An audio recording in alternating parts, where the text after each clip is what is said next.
Hi guys, it's Mrs. Williams. Okay, so what we're going to do today is we're going to look at factoring polynomials when we have trinomials, which means three terms, and the leading coefficient is 1. So before we get started, make sure you have your notes ready to go and that you have checked your tech. Okay, here we go. So let's first look at the conditions we need for this situation to apply. So the first thing is we need the degree to be 2. So the degree is 2. That means we're dealing with a quadratic. The highest power of x is that 2. The next thing, we want the number of terms to be 3. That makes this a trinomial. Okay? And then finally, the third condition we want here is we want the leading coefficient. That's the number in front of the x squared. So there's that invisible 1 hanging out here. Okay, if you don't see a number in front of the x squared, that means it is 1.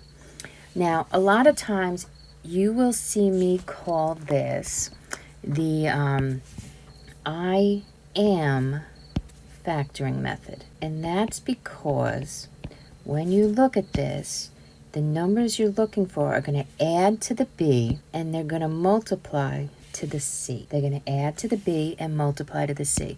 Now, some people like to kind of make this little cross over here and remind themselves that they're going to add to the b and they're going to multiply to the c. And that includes the sign.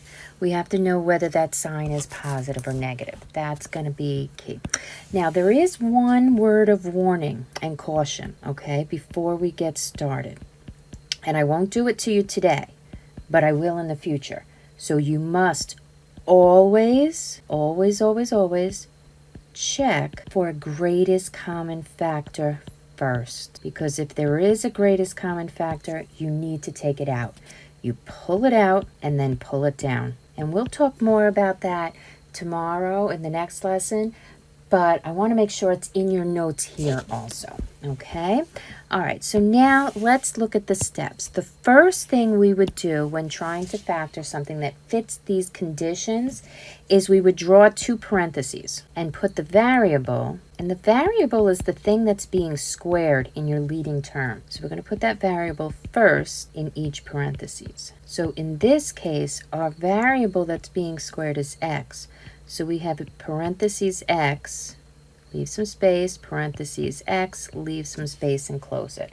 So our factors are going to look like that to start, okay? The next step is to determine if inside those parentheses, if you're going to have 2 positives, 2 negatives, or 1 positive and 1 negative. Well, how do I figure that out? Okay, the way you figure that out is you look down here when you factor the trinomials, okay? If c is positive, if that last term, this is a plus sign, if that's positive, that means you're going to have the same signs. Either they're both positive or they're both negative. And this term, b, is going to determine what it is. If b is positive, you're going to have 2 pluses. If b is negative, you're going to have 2 negatives. Now, if c is negative, when you multiply to c and get a negative answer, that means you had to be multiplying 2 numbers that were different signs. So you're either going to have a plus minus or a minus plus. Now, how do you tell which one it is? When you find those magic numbers that add to a and multiply to b, the bigger number, and this is key here, the bigger number should have the same sign as b, okay? So that's going to be important. All right, next step, we're going to list the factors of c. We're looking for 2 numbers that multiply to c. Next step, we're going to find the sum of each pair of our factors and find the pair that adds to b. All right, last step, put these factors last in each parenthesis. Ready to try one? So let's take a look. We're going to factor where the leading coefficient is 1. So we're going to factor y squared plus y plus 28. So the first step, remember, we draw our 2 parentheses and we say, oh, the variable that we're squaring is y. So y, leave some space, close it, open it, y, leave some space, and close our parentheses. Next, we're going to figure out our factors. C is a positive number. That means the signs are going to be the same. B is also positive. That means I have to multiply two positive numbers in order to have them multiply to C and add to B. Now I need to find my factors of C. I need my factors of 28 because remember, I am factoring. Okay, so what multiplies to 28? Well, 1 and 28. 2 goes into 28 14 times. 3 doesn't go into 28. 4 goes into 28 7 times. 5 doesn't go in, 6 doesn't go in, and then we're back to 7. Once you get back to one of the numbers that's in the second column, you know you've checked all your factors and you can stop, okay? Now we're going to add up our factors and find the sum. 1 plus 28 is 29. 2 plus 14 is 16, and 4 plus 7 is 11. Well, what were we supposed to add to? We're supposed to add to 16. That means here is our winning pair, 2 and 14. And notice they're both positive, so it's plus 2 and plus 14. And now we have our factors. The quantity y plus 2 times the quantity y plus 14. All right, let's try the next one. So now we have x squared minus 9x plus 8. So I'm going to come in here and we're going to get our parentheses. What do we have? What's our variable that's being squared? Oh, that's x squared. So I'm going to put x, leave some space, close it, open, x, leave some space, and close it. All right. Now, remember, I am factoring, and I'm going to look at my signs. This 8 is positive, so my signs are going to be the same. But this tells me they're both going to be negative numbers this time, okay? So now when I'm looking for my factors, I'm going to have two negative numbers that multiply to 8. That would be negative 1 and negative 8. How about negative 2 and negative 4? Negative 3 doesn't go to 8, and then I'm back to 4, so I can stop. Now we're going to find our sums. Negative 1 plus negative 8 is negative 9. Negative 2 plus negative 4 is negative 6. We're supposed to add to negative 9, so here we have our magic pair. Negative 1, negative 8, and we have our factors. X minus 1 times x minus 8. Awesome. Let's try another one. X squared minus 5x minus 24.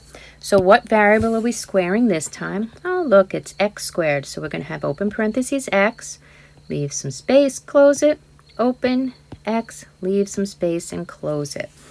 All right, I am factoring. Now this time we're multiplying to a negative 24, which means my signs are different. And if I look in front of the 5, that 5 is a negative 5. So my two numbers have to add up to a negative number. That means my bigger number should be negative. Now, if you look at my factors and sums that we did in the first two problems, I always wrote my smaller number on the left and my bigger number on the right. So I'm going to remind myself that my smaller number is positive and my bigger number is negative. Okay? And that's why I write it, so I remember the order. So when I see plus minus, my smaller's positive, my bigger's negative. Okay, what multiplies to 24 or negative 24? 1 and negative 24. 2 goes in negative 12 times. 3 goes in negative 8 times. And 4 goes in negative 6 times, and 5 doesn't go in. So we're done there. Now we're going to find the sum. 1 and negative 24 add to negative 23. 2 and negative 12 add to negative 10. 3 and negative 8 add to negative 5. And 4 and negative 6 add to negative 2. So, all right, we were supposed to add to negative 5. That means our magic pair is 3 and negative 8. So that becomes a plus 3. Don't forget to write the addition sign. So it's plus 3 minus 8. And we now have our factors, x plus 3 times the quantity x minus 8. All right, let's just look at one more for today, okay?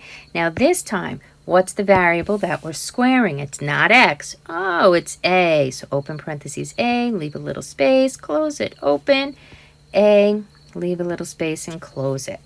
And again, I am factoring. And again, we're multiplying to a negative 72. So our two numbers are going to be different signs. But this time we're adding to a positive 21. So now my bigger number is positive. So I'm going to write negative, comma, positive. So my smaller number is negative. My bigger one is positive. Okay, what multiplies to 72? Or negative 72? Negative 1 and 72. How about negative 2 goes in 36 times? Negative 3 goes in 24 times. Negative 4 goes in 18 times. Negative 5 does not go in, but negative 6 goes into negative 72. That goes in 12 times. I'm going to have to make this a little longer. Negative 7 does not go in, but negative 8 does go into 72 9 times. And now I'm right back where I started because after 8 comes 9. So there we go. Let's find our sums. Negative 1 and 72, that's 71. Negative 2 and 36, that's 34. Negative 3 and 24, that's 21. And some of you are saying, I want to stop. And that's okay because you found your answer, but I'm going to keep going through and I'm going to write my sums here just so it's complete. Okay, sorry, I can't leave it half done. And yes, we wanted our sum to be 21, so we're going to circle this and go, yay, there's my two numbers, a negative 3 and a positive 24. So the trick is remembering that positive you have to write as an addition sign. So the factor a minus 3 times the quantity a plus 24. So there you go, guys. We have factored trinomials when the leading coefficient is 1. Okay, remember, I am factoring. All right, guys, don't forget to formulate your question, whether it's a question that you have that you don't understand or need clarification, or if you have a question that you think somebody else might have that you know the answer to. I'll see you guys in class tomorrow. Bye.